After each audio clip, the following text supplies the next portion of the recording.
Ninaona kama kuna consequence zinatokea kwenye hii issue ya dini hapa kimila.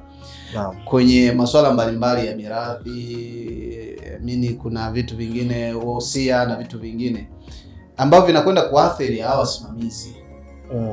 Hii ni kama changamoto au sheria imekaaje?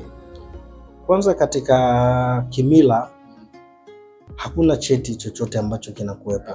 Hakuna cheti labda ambapo mtu atasema na cheti cha kimila, hiyo inakuwa haipo.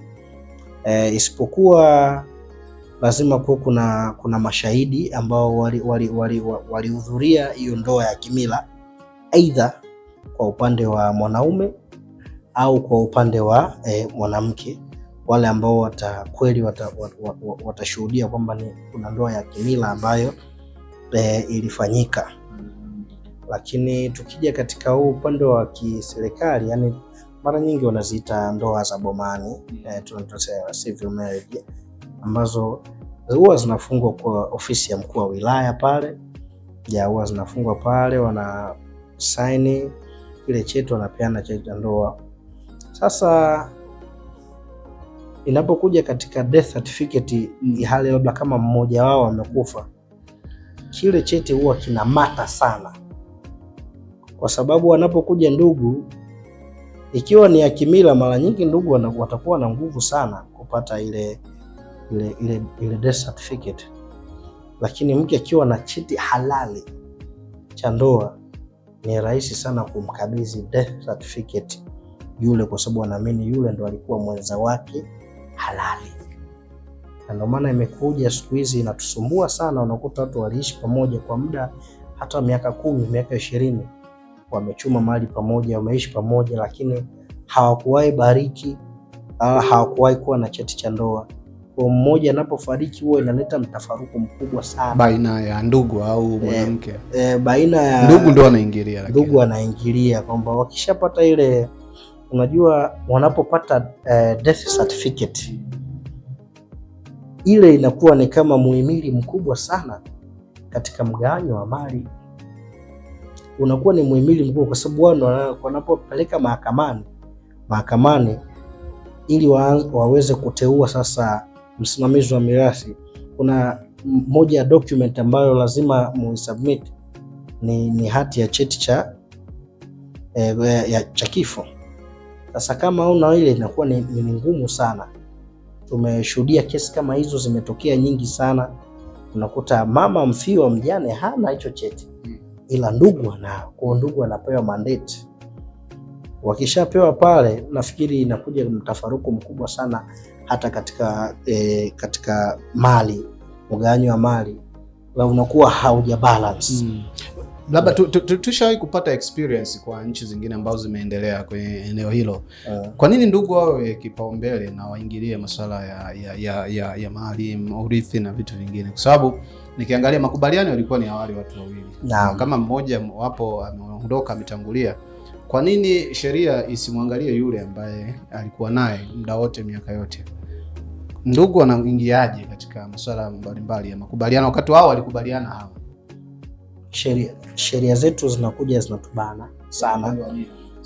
Zinatubana kwa sababu kama nilivyoeleza hapo awali kwamba ndoa rasmi zinazotambulika ni hizo. Sasa cohabitation huwa haitambuliki, ambako huko mtaani sisi tunaita sogeza tukae, haitambuliki. Wao na nyinyi mlichukuana kienyeji. Kwa inamaanisha hata mgawanyo wa mali ambao unapata ni kwa ajili ya kuwatazama wale watoto, na mara nyingi mtu akiwa na watoto 2, 3, mmoja, at least pale watamconsider kwa sababu amezaa na huyo mtu. Kwa hiyo watoto wana haki.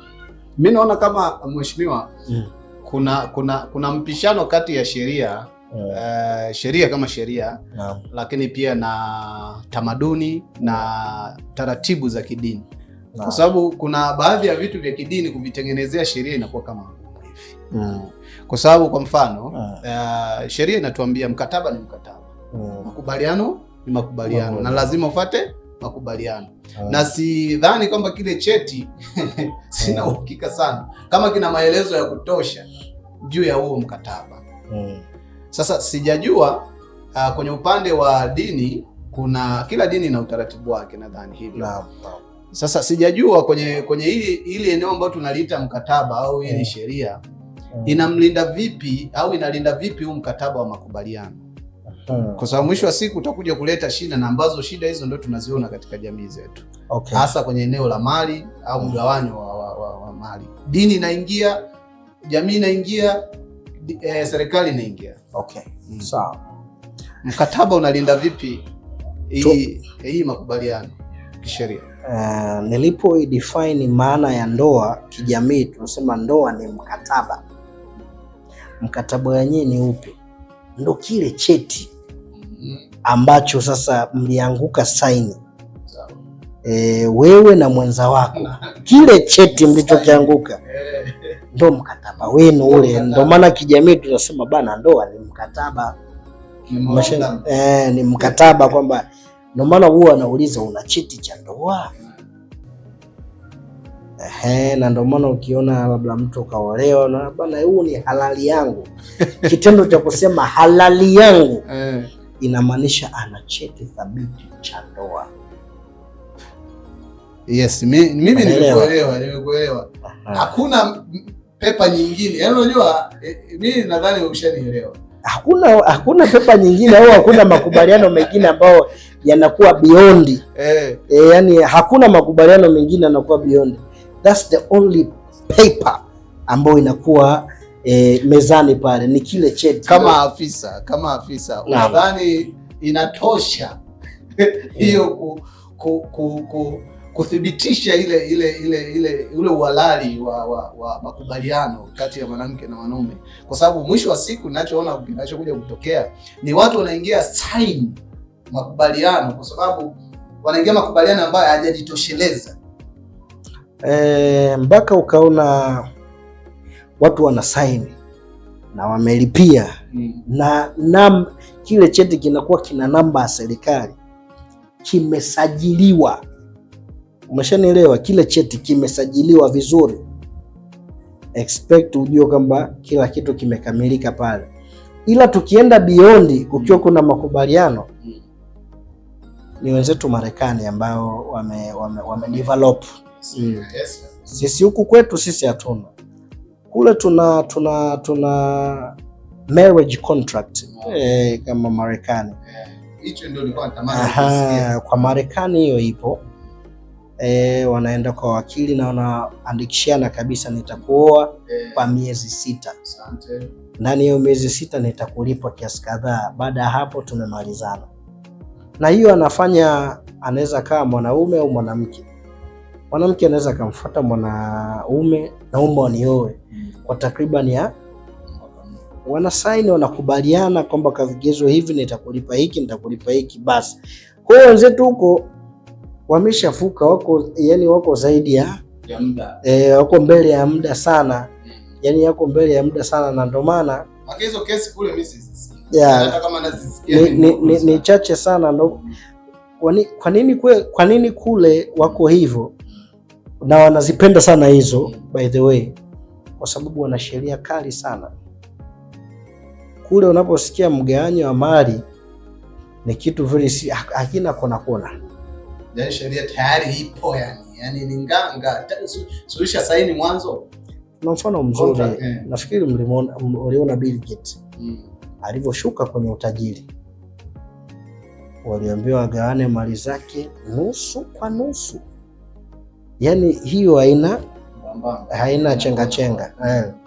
Sio kama huku kwetu unakuta labda mimi nimemuoa mtu fulani, kumbe mimi nilikuwa na nyumba 3 huku pembeni, sijamwambia, au tuko ndani ya